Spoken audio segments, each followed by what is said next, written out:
इतने नाम नहीं पता है बेटा, थोड़ा बहुत पता है बस, नहीं तो मैं केमिस्ट्री ना पढ़ा लेता फिर तो, मेरे को पता होता तो। पहले तो मैं ये यूनिट किसी को समझा भी नहीं पाता था, मेरे को यूँ लगता था मेरे को खुद ही नहीं आती, मैं क्या समझाऊंगा। चलो कल का बेसिक कहाँ तक किया था? हैं? System isolated. आज हम करेंगे पहले होमोजीनियस और हेट्रोजीनियस करेंगे टॉपिक के साथ, जब गैसीय स्टेट में पहुंच जाएंगे ना तब, क्योंकि वो सिस्टम के साथ फिर पूरा आना उस टॉपिक में ही चले जाएंगे, नहीं तो फिर डेरिवेशन स्टार्ट हो जाएंगे यहीं से। अभी बेसिक में और रहता है, वो बेसिक कंप्लीट कर ले। पहले आज हम पढ़ेंगे थर्मल इक्विलिब्रियम। इक्विलिब्रियम स्टेट को आज हमने स्टडी करना है और ये जानना है कि इक्विलिब्रियम जो कंडीशंस होती हैं वो किस तरह से काम करती हैं। तो आज का हमारा पहला जो बेसिक टॉपिक रहेगा वो है thermal equilibrium.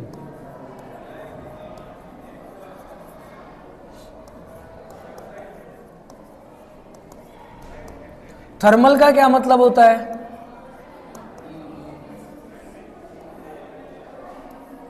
Thermal means heat, heat से हम इसको क्या करेंगे, इक्वेशन को पढ़ेंगे। ठीक है, थर्मल इक्विलिब्रियम क्या है? एक ऐसी कंडीशन है ये जिनमें आपको अब वॉल का सिस्टम स्टार्ट हो जाएगा, और वॉल जो बनी थी ना, उनके बनाने का रीजन था टेम्परेचर को मेंटेन करके रखना या टेम्परेचर को इजीली से इंटरचेंज करने के लिए। क्योंकि यहाँ पे सिर्फ हीट का जिक्र है तो सिर्फ टेम्परेचर का जिक्र होगा, प्रेशर और वॉल्यूम का कोई जिक्र हम यहाँ नहीं करने वाले हैं। हालांकि इंडिपेंडेंट यूनिट रहती हैं जिसको हमें इक्वेशंस ऑफ इक्विलिब्रियम में मिलेंगी, जिसको इक्विलिब्रियम इक्वेशन बोलते हैं। PV is equal to nRT, ideal gas equation. ठीक है, तो उसको variable equation, state variable equation या इक्विलिब्रियम इक्वेशन के काफ़ी नामों से जाना जाता है, तो उसको हम यहाँ पे पढ़ेंगे। तो इसका मेन पर्पस क्या है? किसी भी ऐसे सिस्टम को ड्राइव करना जिस सिस्टम के अंदर किसको बैलेंस किया जाए, थर्मल इक्विलिब्रियम को हमें बैलेंस करना है। इसको बैलेंस करने के लिए हमें एक सिस्टम चाहिएगा।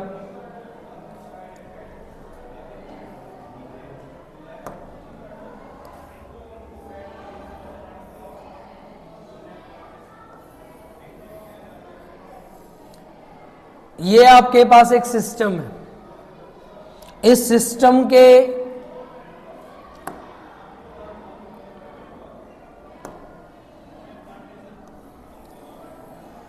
इस सिस्टम को आपने आइसोलेटेड सिस्टम बनाया है, इंसुलेशन किया है, सॉरी।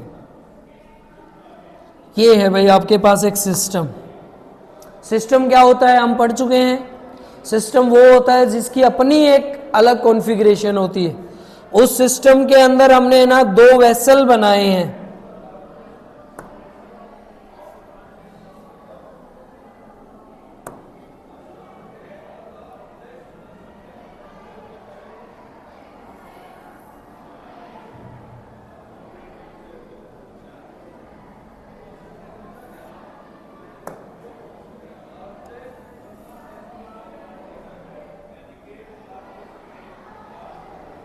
अलग अलग वेसल। वेसल क्या है? इसी सिस्टम में दो पार्टिसिपेट, दो रूम कर दिए हमने। ठीक है, तो इस पूरे को तो हम बोलेंगे सिस्टम। जो इसकी वॉल है, यहां पे जो इसकी दीवारें हैं, ये इंसुलेटेड है। इंसुलेटेड क्या होती है? जो बिल्कुल हीट का ट्रांसफॉर्मर ना करे अपनी कंडीशन के अकॉर्डिंग। और एडियाबैटिक वॉल जो होती है ना, वो ड्राइड वॉल होती हैं, बनाई गई वॉल होती हैं जो इंसुलेटेड वॉल का काम कर सकती हैं। तो एडियाबैटिक तो एक प्रोसेस है, और ये तो ऑलरेडी अपने आप खुद में एक ऐसी सिस्टम को ड्राइव करती है जो क्या बना देती है, इंसुलेशन तैयार करती है।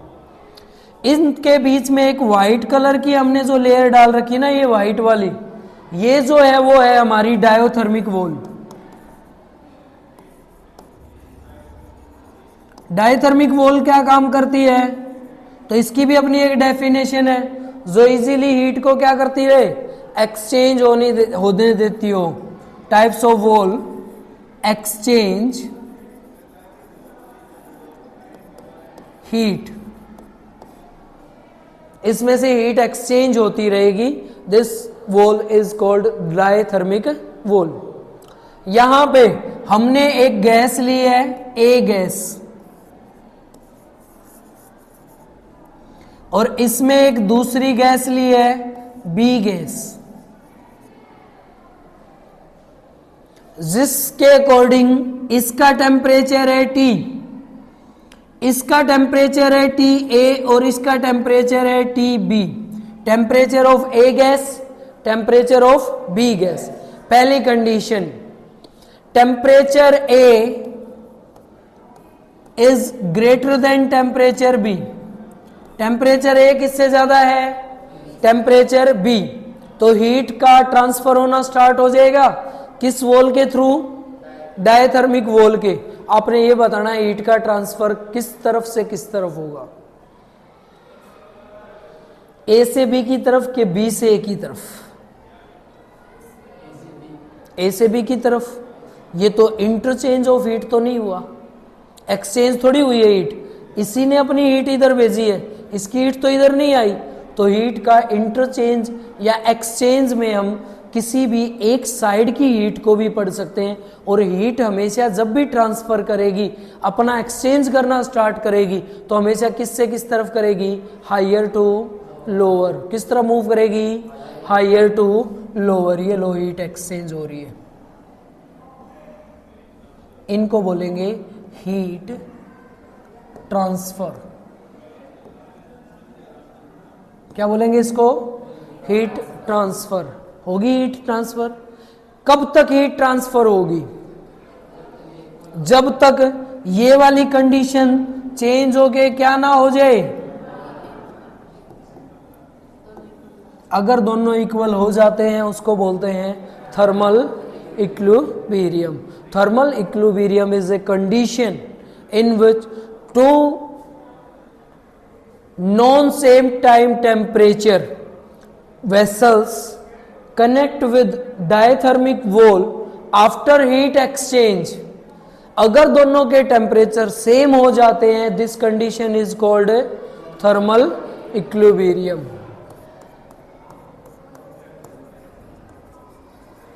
Thermal equilibrium is a process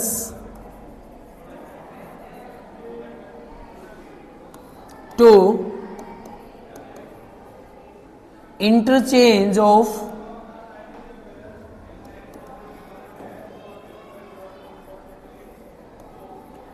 heat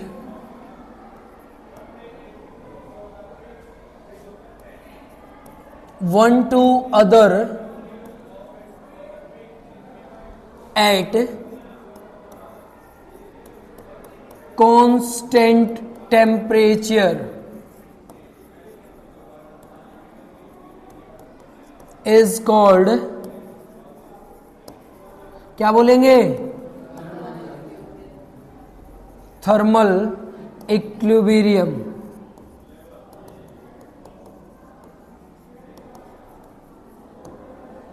ठीक है।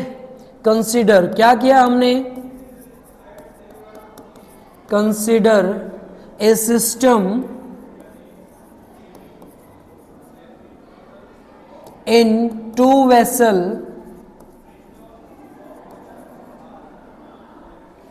are filled with two different gases, two different temperature gases,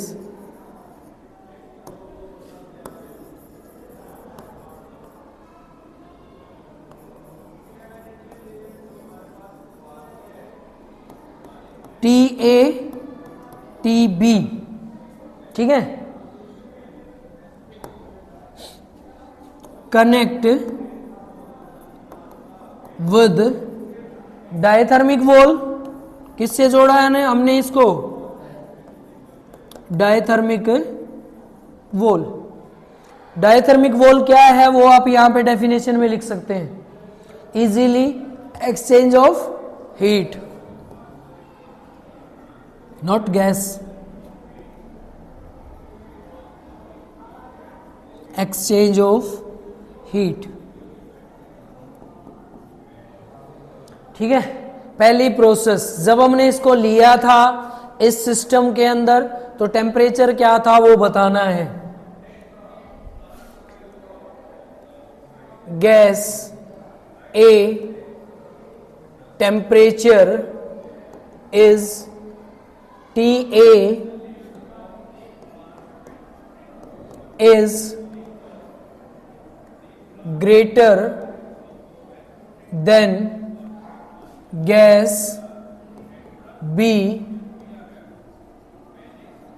temperature लेना पड़ेगा एक बार कम ज्यादा किसी का भी. टेम्परेचर कितना TB. Condition TA greater than TB. आप कोई भी किसी भी साइड का कम ज्यादा ले सकते हैं. Second condition after heat exchange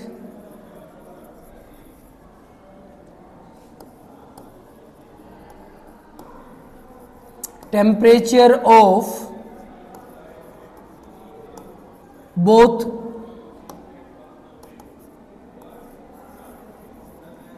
gases vessel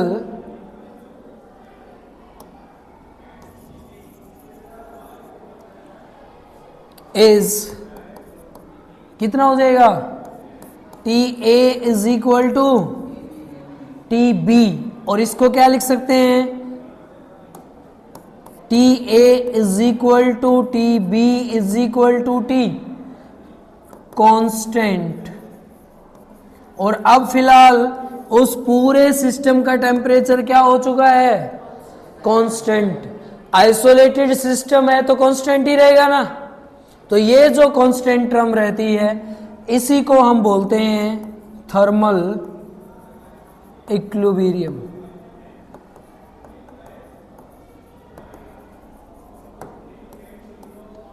बोले क्लियर है क्या.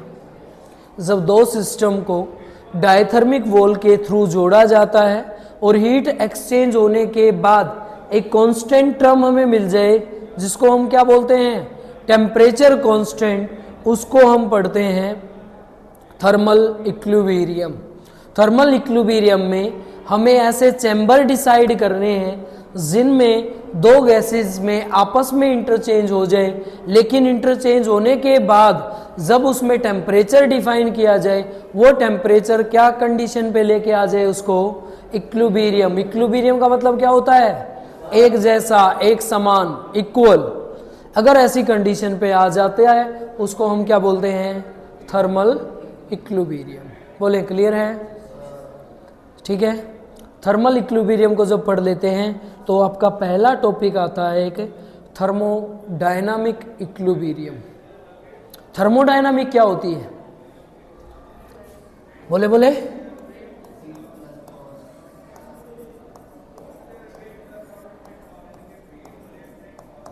थर्मोडायनामिक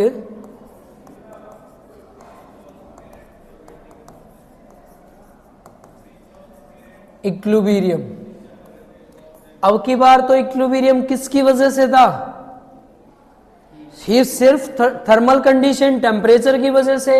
अब की बार किसकी वजह से है थर्मो प्लस डायनामिक. थर्मो क्या है डायनामिक क्या है force means pressure.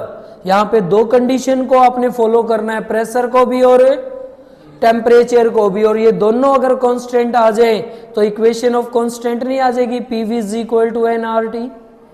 Constant equation बन जाएगी pressure volume is equal to constant. तो उस टर्म को हमने इसमें पढ़ना है. ठीक है, अब इस टर्म के लिए भी हमें सिस्टम चाहिएगा तो सेम डायग्राम पीछे वाला सेम है, कुछ चेंज नहीं करना उसमें. बस हमें अब की बार किसको कांस्टेंट करना है प्रेशर और टेम्परेचर को. तो बना लें भाई डायग्राम. वैसे इसमें कुछ खास जरूरत नहीं पड़ती डायग्राम की, फिर भी ये है आपके पास एक सिस्टम. जिस सिस्टम की हमें वॉल कैसी रख दी है आइसोलेटेड। और इस सिस्टम में हमने एक चैम्बर बना दिया है जो आपके दो अलग अलग चैम्बर डिसाइड करता है, जिसमें हमने गैस रखी है ए और बी।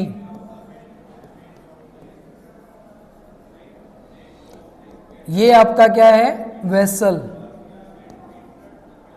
फर्स्ट। ये कौन सा हो जाएगा, सेकंड। ये पूरा का पूरा क्या है, एक सिस्टम। ए और बी गैस है, बीच में वॉल कैसी लगानी है, diathermic wall.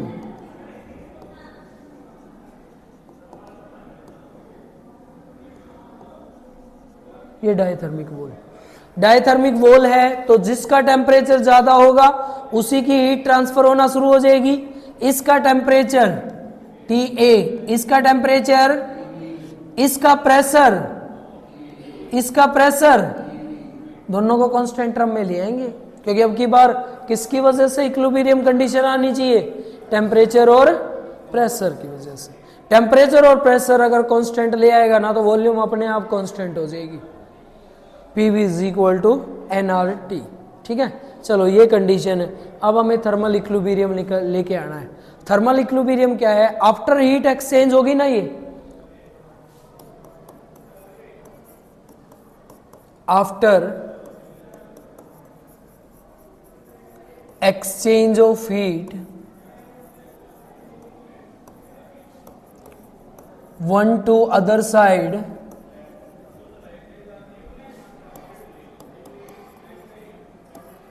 then pressure and temperature of a system is constant, is called, क्या बोलेंगे, थर्मोडायनामिक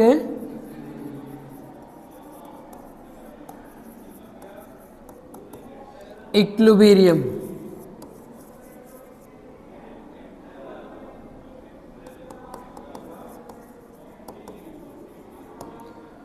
ठीक है, इसको हम बोल देंगे thermal equilibrium.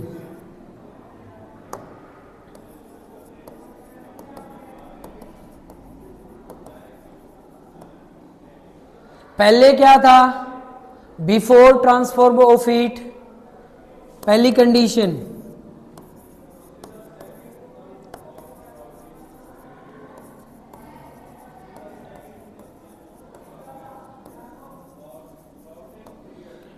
P1 not equal to P2 due to T1 not equal to AB मान रखा है तो AB ही रखना, AB।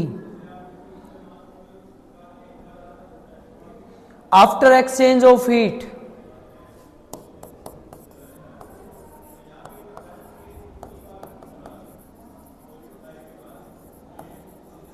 क्या कंडीशन होगी, P1 is equal to PA is equal to and TA is equal to, अगर ये दोनों कंडीशन B बराबर रहती हैं तो volume of gases VA is equal to, यहां से हमारे पास एक स्टेट मिलती है जिसको बोलते हैं इक्विलिब्रियम स्टेट।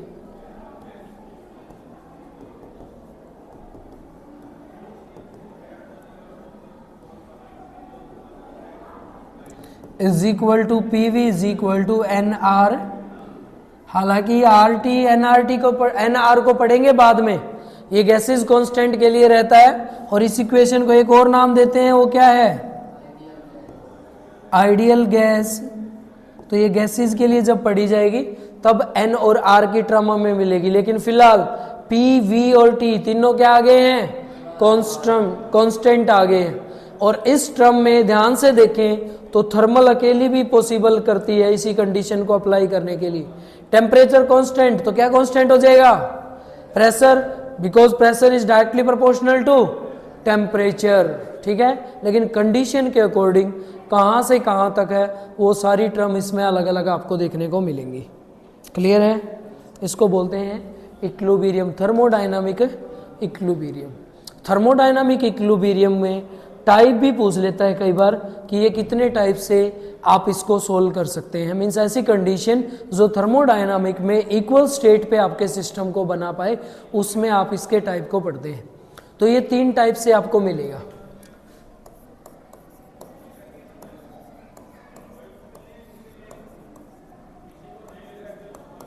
थर्मोडायनामिक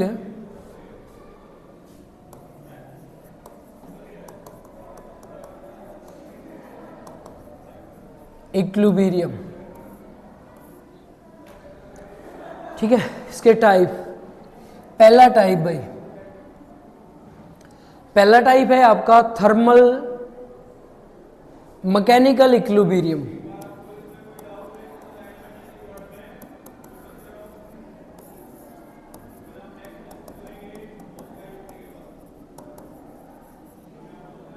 पहला कौन सा है?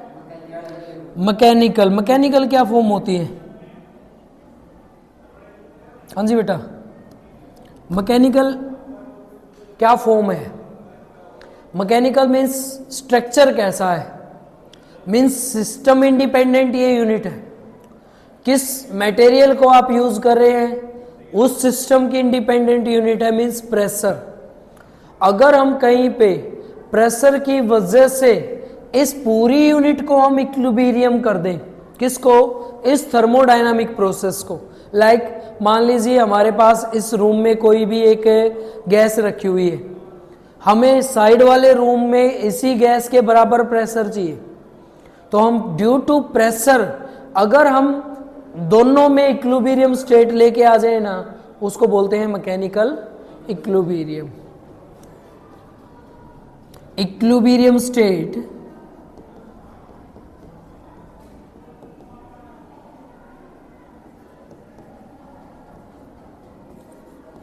Due to balance by system, इसको हम क्या बोलेंगे? Mechanical equilibrium. सेकंड बेटा जी, थर्मल इक्विलिब्रियम, अभी पढ़ा है ना, ये वही है। थर्मल इक्विलिब्रियम बोले क्या होता है?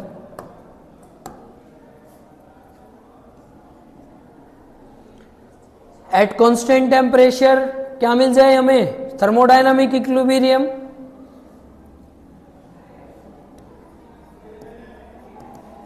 इक्विलिब्रियम स्टेट किसकी वजह से? At constant temperature is called thermal equilibrium. Third state भाई, तीसरी, ये हमारी रहती है केमिकल इक्विलिब्रियम।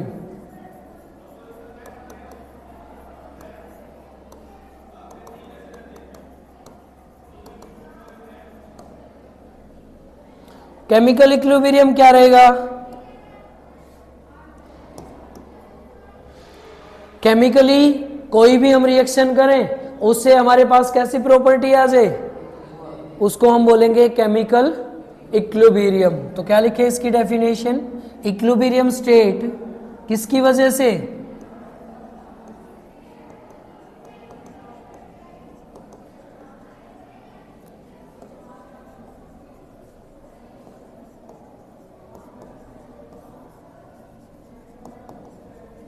केमिकल एक्सचेंज, इसको हम बोलते हैं केमिकली इक्विलिब्रियम। इसमें तो प्रेशर कांस्टेंट रहेगा, प्रेशर से सारी टर्म अपने आप कांस्टेंट हो जाएगी। इसमें क्या कांस्टेंट रहेगा? टेम्परेचर, इसकी वजह से सारी टर्म कांस्टेंट हो जाएगी। और केमिकली जब चेंज करते हैं तो ये सबसे पहले किसको कांस्टेंट करता है? वॉल्यूम को। इससे सारी टर्म इसमें वॉल्यूम से हमें क्या मिल जाएंगी? कांस्टेंट मिल जाएंगी। ये रहता है हमारा टाइप्स ऑफ थर्मोडायनामिक इक्विलिब्रियम। बोले क्लियर है? नेक्स्ट और आज का हमारा टॉपिक जो लास्ट रहेगा वो है जीरोथ लॉ ऑफ थर्मोडायनामिक। पढ़ा है कहाँ है? केमिस्ट्री में क्या होता है?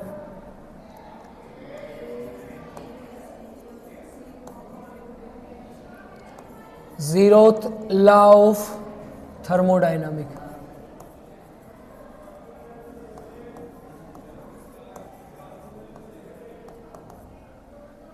तो लगभग सारी केमिस्ट्री करवा रखी, फिर सर ने कसर क्या रहेगी? थोड़ा सा कंपैरिजन में कसर रहती है, वो है एक तो आप जो बोल रहे थे ना कि आइसोलेटेड सिस्टम और एडियाबेटिक एक ही चीज़ होती है, वो डिफरेंस एक नहीं होती है। ठीक है, ये ध्यान से समझना।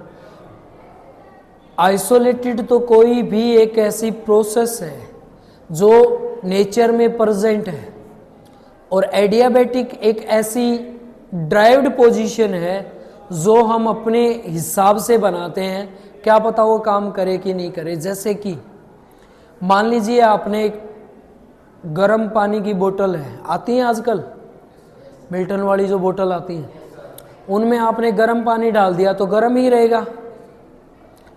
उसको डाल के रख दो 24 घंटे तक, क्या 24 घंटे गर्म रहेगा? जबकि आइसोलेटेड सिस्टम तो ये कहता है कि 24 के 24 घंटे क्या रहना चाहिए, तो वो आइसोलेटेड नहीं है, वो एडियाबेटिक है। एडियाबेटिक में हल्की सी हीट इंटरचेंज होती रहती है, वो किस प्रोसेस से होती है, किस वजह से होती है, वो हम पढ़ेंगे एडियाबेटिक प्रोसेस में। इसीलिए सेम हम बोल नहीं सकते इनको, और ये छोटे छोटे से कंपैरिजन है, बस उन्हीं को थोड़ा थोड़ा दूर कर लेंगे। ठीक है, चले हमने पढ़ना है क्या? Zeroth law of thermodynamic. Zeroth law of thermodynamic के लिए हमें एक सिस्टम चाहिएगा जिसमें कितने चैम्बर बनाए? 3 चैम्बर हम इसके अंदर बना लेंगे।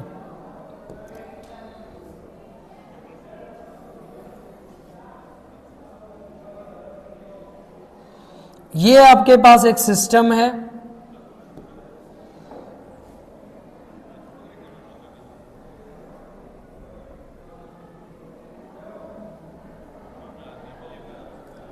जिसमें अलग अलग 3 चैम्बर बनाए जाते हैं।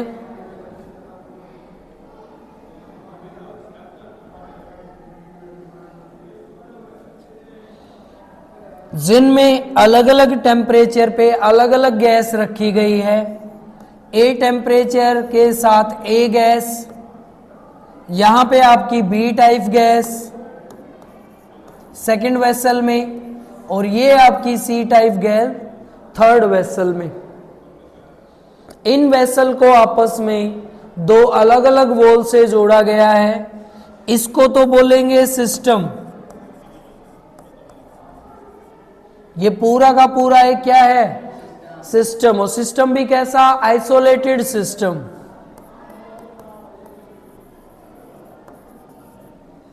क्या है ये? Isolated system. ये जो आपको अलग कलर की एक वॉल लगाई गई है, इसको बोलते हैं एडियाबेटिक वॉल।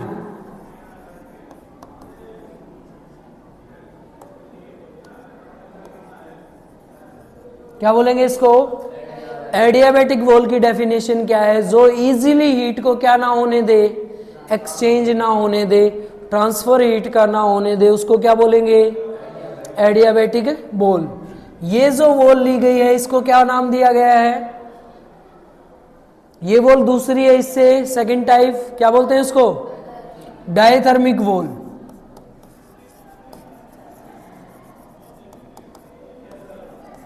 ये है आपकी डायथर्मिक वॉल, जो क्या करती रहती है? इजीली हीट का क्या होने देती है? एक्सचेंज होने देती है। हीट को एक्सचेंज करेंगे तो इसका टेम्परेचर, इसका टेम्परेचर, इसका temperature Tc।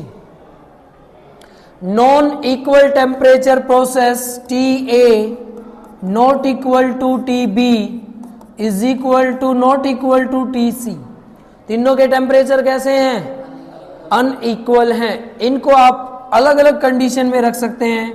Ta greater than Tb is great than Tc। सबसे ज्यादा टेम्परेचर किसका? फिर ऐसे हमने टेम्परेचर की कुछ गैसेज ली है।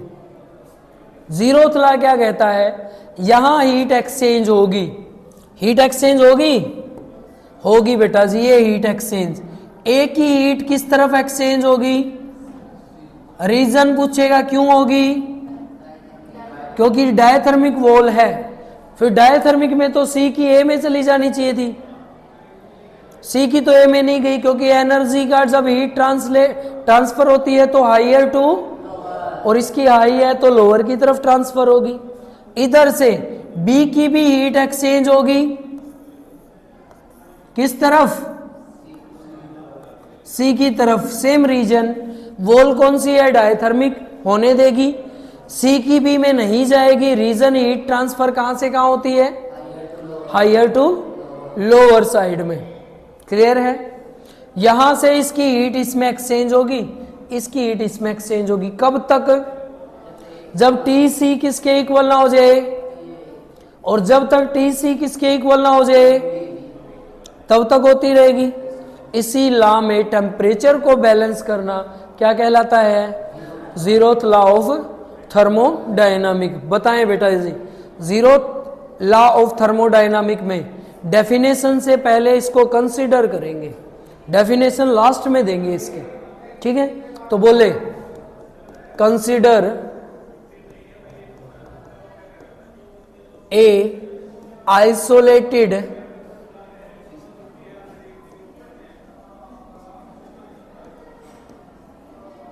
system made 3 different chamber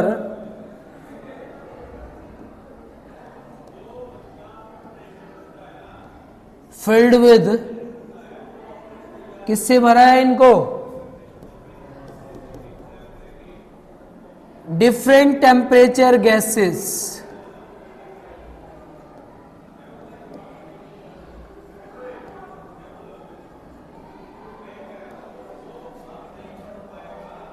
कौन कौन सी? A B C gases, T A T B T C temperature. Relate भी करवा देना, T A T B T C. After heat exchange, पहले तो हीट एक्सचेंज करवाएं। Heat exchange higher temperature to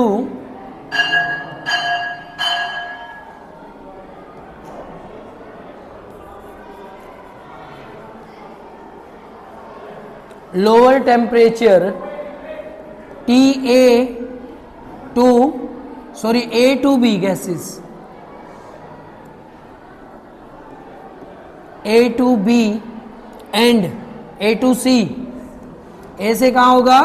सी पे। A to C and B to C, ऐसे।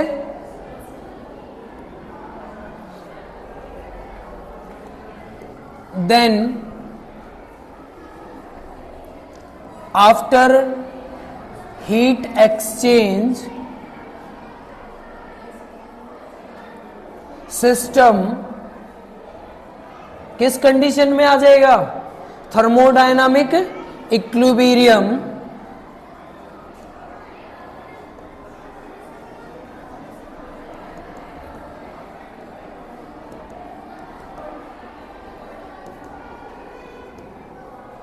Thermodynamic equilibrium में आएगा तो condition temperature A is equal to temperature C, first equation. B की भी इंटरचेंज हुई है सी में, तो temperature B is equal to temperature C, second equation. First और सेकेंड इक्वेशन से क्या पता चलता है? फ्रॉम फर्स्ट टू सेकेंड दोनों में क्या कॉमन है? Temperature of C. और ये दोनों अगर इक्वल हैं तो temperature T A is equal to किसके बराबर हो जाएगा? टीबी, और पूरे सिस्टम का अगर टेम्परेचर इक्वल है इसको हम बोलते हैं जीरोथ लॉ ऑफ थर्मोडायनामिक। तो क्या बोलें,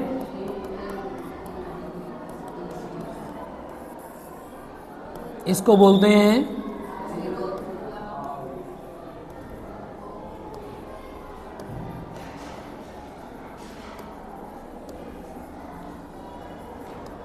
after heat exchange complete system pressure volume and temperature are constant is called zeroth law of thermodynamic. After heat exchange pressure volume temperature constant of an system is called zeroth law of, बताएं clear है क्या? ये है बेटा जी आपका zeroth law of thermodynamic. हो जाएगा। अब मेरे को ये बताएं जीरोथ लॉ ऑफ थर्मोडायनामिक को हमने किस प्रोसेस से एक्सप्लेन किया है, मींस इक्विलिब्रियम का, थर्मोडायनामिक इक्विलिब्रियम का कौन सा टाइप इसमें यूज किया है? Thermal equilibrium. ठीक है, तो ये बेटा जी आपका जीरोथ लॉ। यहाँ तक आप लोग इसको पढ़ के आए, पीछे वाला भी कर लेना, कल थोड़ी वीडियो शायद लेट डली थी, आज कर लेना उसको, ज़्यादा नहीं है। ठीक है, चलो बेटा जी।